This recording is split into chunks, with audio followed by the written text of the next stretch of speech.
भारत का बाजार दुनिया के निवेशकों के लिए काफी आकर्षक रहा है, तभी तो दुनिया भर की कंपनियों में भारत के निवेश करने की होड़ मची हुई है। दूसरे देशों के अलावा खुद चीन की कंपनियां भी भारत में निवेश को बेताब है। वो भारत सरकार की हर शर्तें भी मानने को तैयार है, लेकिन भारत सरकार चीन की नीतियों से वाकिफ है, इसलिए वो हर कदम बड़ी सावधानी से उठा रही है। अब चीन की एसयूवी बनाने वाली कंपनी मेक इन इंडिया के तहत गाड़ियां बनाने के लिए भारत आना चाहती है। इस कंपनी का नाम ग्रेट वॉल मोटर्स, जिसने फरवरी 2020 में ही तेलंगाना में जनरल मोटर्स की एक फैक्ट्री 950 करोड़ रुपए में खरीद ली थी।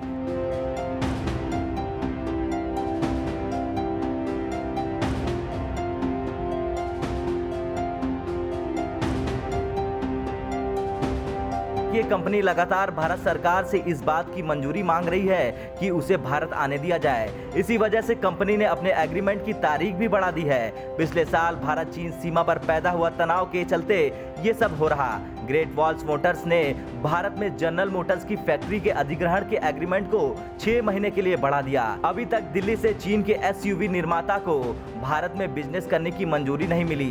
दोनों कंपनियों के बीच टर्म शीट 2021 के मध्य में समाप्त हो रही थी, लेकिन अब उसकी वैधता को 6 महीने बढ़ाकर दिसंबर 2021 तक कर दिया गया है। इससे जनरल मोटर्स और ग्रेट वॉल मोटर्स दोनों को ही डील के लिए कुछ वक्त मिल गया और साथ ही सरकार से इजाजत लेने के लिए समय मिल गया है।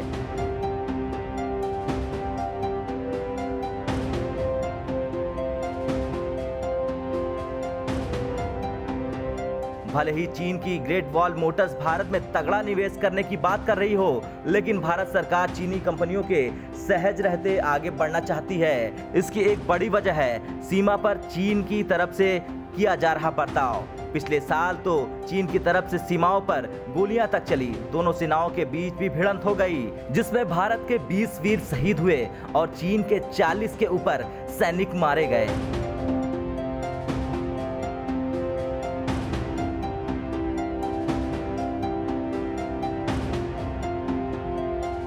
एक ऐसी तस्वीर भी सामने आई जिसमें चीन सैनिक नुकीले धारदार हथियारों के साथ सीमा पर खड़े थे।